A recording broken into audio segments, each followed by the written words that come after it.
What's up, everybody? I'm here today to talk to you about the full moon in Aquarius, and that is happening today on August 15th, 2019 at 22 degrees Aquarius and 24 minutes. So I'll just start by saying that in the last video that I made for the new moon in Leo, I touched upon this full moon a little bit. I mentioned that the degrees that the new moon and the full moon were occurring on were both at kind of hot degrees. These degrees are known as the world axis. When these degrees get lit up, big events happen on the world stage.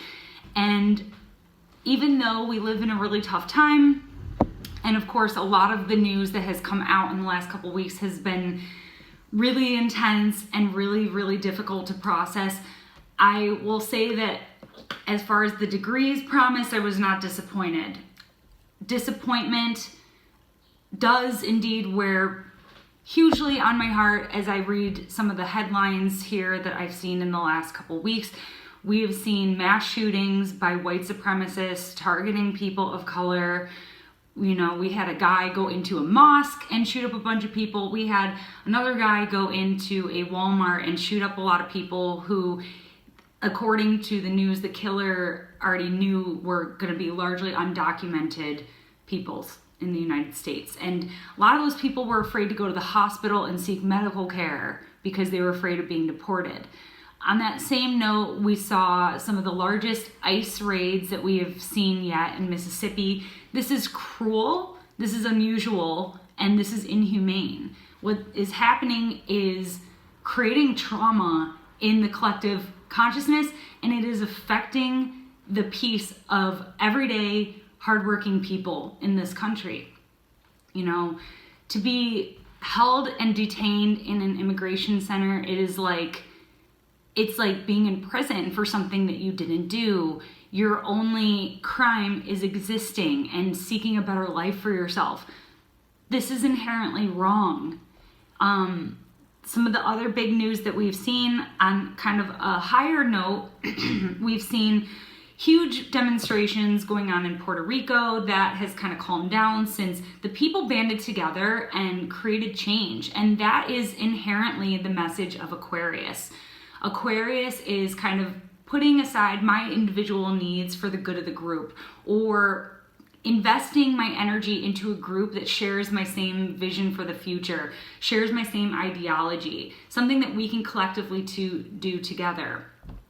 We're in Leo season. Leo season is a lot about how I shine, what makes me unique, what makes me special. And Leo is ruled by the sun, which represents our own unique hero's journey. We're all the protagonists in our own story, and we all have pitfalls and triumphs, and it's all part of our own individual beautiful tapestry of life. On the other side of the pole, we have Aquarius, which is the sign that recognizes that we all have unique gifts to share. We all have a voice. We all have a part to play. And Aquarius is an air sign. It's concerned with ideology. It is considered more of a progressive sign. It's focused like on the future, and it is ruled by Saturn traditionally, so it does want to be grounded and practical and objective and reasonable, but it does want evolution. It does want progress, and it's very pragmatic. So when Aquarius decides to veer off the beaten path, it has very good reason for doing so. And here we've seen a lot of mass demonstrations again in Puerto Rico. That was a very successful movement that says, you know, I have my own gifts to share in the world, my own contribution, but what about we? When we get together, we can evoke a lot of change. We can be collectively heard. Our voices are stronger together.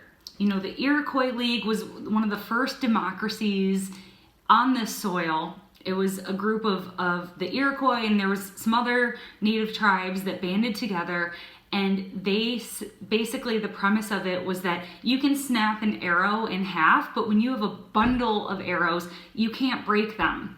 And because when the colonists came over, they learned from the Iroquois, and that's why the Iroquois still have sovereignty in their land, is because And that's also why you see one of the eagle talons on the dollar bill and in like the national seal, basically clutching a bunch of arrows together, because we got that from them. So that's really the message of Aquarius, is the power of the group, the power of the people.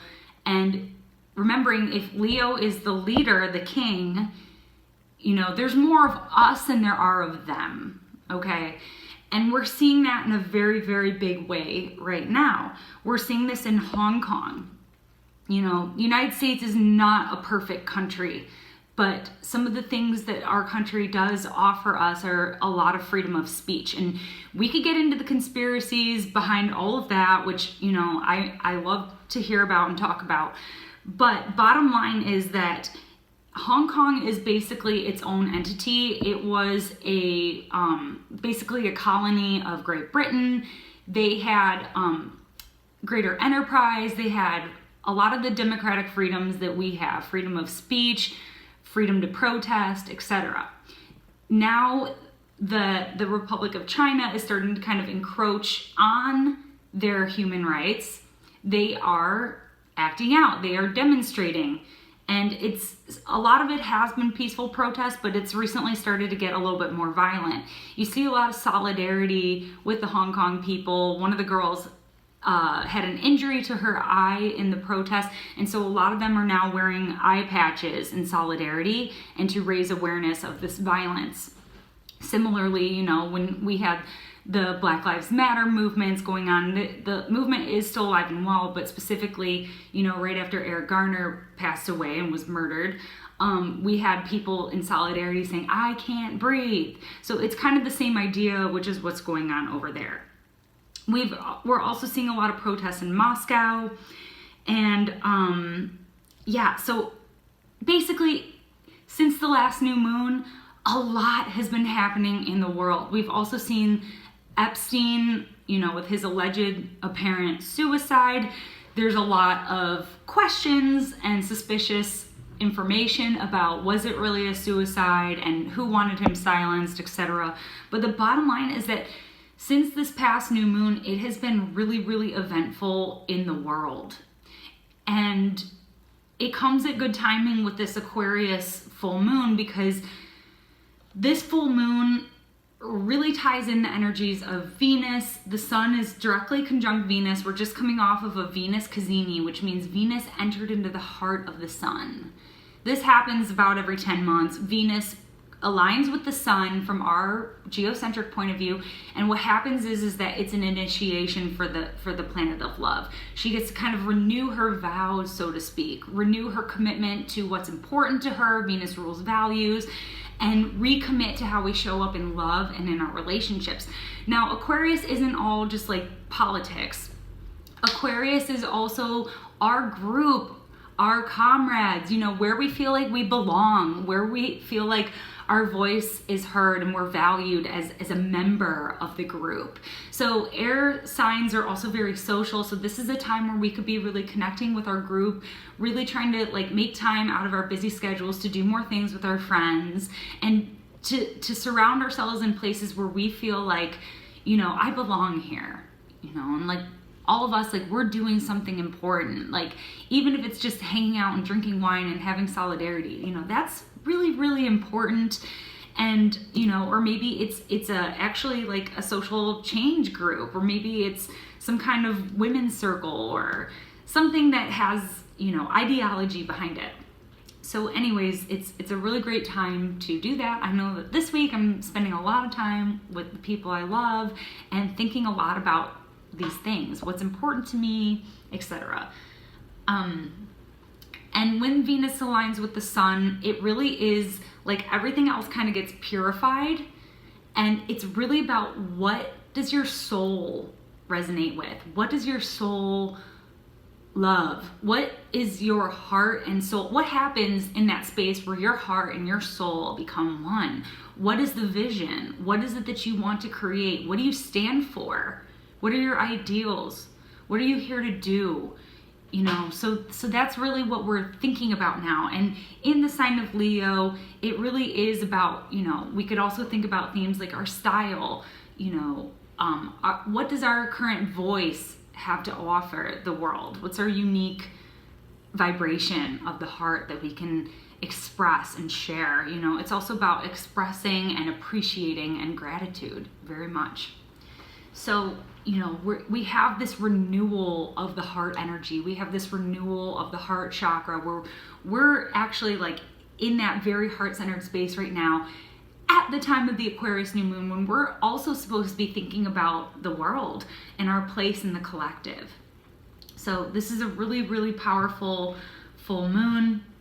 The other thing that I want to point out is that there is the only other really aspect that this full moon is making is that the sun is kind of in conjunct to Pluto, so it's an adjustment around power. How are we using our resources? It can dig up really uncomfortable feelings, especially in terms of like the collective or even like in our personal experiences where we feel like maybe we've been wronged by the world or love or people, you know, so there's an adjustment in order. What can we do to move this discomfort? Do we, you know, face it head on, or do we, you know, brush it under the rug? Whatever it is, we're asking, how can we use this as maybe fuel? Pluto rules fuel. It rules the underworld. We get oil from under there. What can we muster up to help us kind of show up more fully in the world and for ourselves in our heart? Oftentimes we get this sense of feeling overwhelmed with everything that's going on in the world, but one of the things I learned from my yoga training, I'm a certified Kundalini instructor, is start and the pressure will be off. I know that sometimes I feel very overwhelmed when I know that I have a paper to write or an article to write and I haven't done anything yet. But once you start, once you do something, the pressure is taken off. Similarly with this Aquarius full moon, it's almost as if you don't need to feel like you have the burden of saving the goddamn world, but you do have a part to play. You do have gifts that you can offer. You do have, you know, a voice in the movement, even if it's a little thing. The other thing that Aquarius knows how to do is it knows how to be objective. So there's just too many things in the world to get upset about. Unfortunately, we don't have all the brain space to do it all and to care about it all the time. We have our own well-being because you can't draw from an empty well. You need to take care of yourself.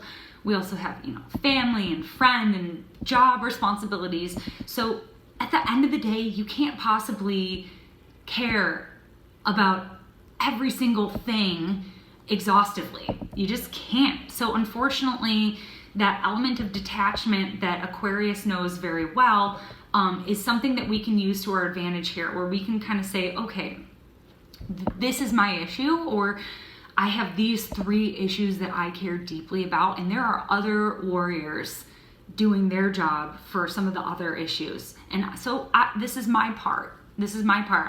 If it's cycling and being a vegetarian and, you know, showing up at the ICE protests, you know, maybe that's your cause. Or, you know, maybe it's something else. You have to pick something. You know, we all have a role to play. Maybe you're a healer. Maybe that's your role that you play. And maybe you try to use some of your healing gifts as a healer to help people who maybe don't have all the means to pay full price for your service. Whatever your contribution is, you have one to offer to the world. The last thing I want to mention about this full moon is that we look at the ruler of the full moon. And in my view, the ruler of Aquarius is Saturn. And we look at Saturn, and literally the only aspect that Saturn is making is an exact semi-sextile to Jupiter. Now, this is a minor aspect, but it is exact, and it is between another slow-moving outer planet. Jupiter and Saturn, this is a 20-year cycle. They align together every 20 years, so that isn't very common. And so what this tells me is that we're at the end of that cycle. And what this is, without getting into a whole other video, which I have enough material to make a whole other video on that, but just simply saying that we are in an ending phase. Things are crumbling. Jupiter and Saturn rule the economy. And they also rule conservatism versus kind of more liberalism. And basically, we are at an ending. Jupiter just stationed direct. It's about to move very, very fast, clearing the rest of Sagittarius and getting into Capricorn where Saturn and Pluto are. And Jupiter will conjoin with Saturn. That will be at the solstice. So that's going to be very soon. And I just want to confirm the exact date here. Yeah, so that is going to be the solstice of 2021. So very, very exciting, very, very exciting. And that is going to be here before we know it. So that's about a year and a half here. But we're in a time where a lot of major cycles are ending. So we feel that weight of the world. And one thing that we can do is connect with that heart center. What does the heart want, and what can I do to play a part, make just my unique little impact on the world? So I wish you a beautiful full moon. I expect that the remainder of this lunar cycle, this lunation, the next 2 weeks, will continue to be very eventful on the world stage. So stay tuned and stay vigilant, and let's see what happens.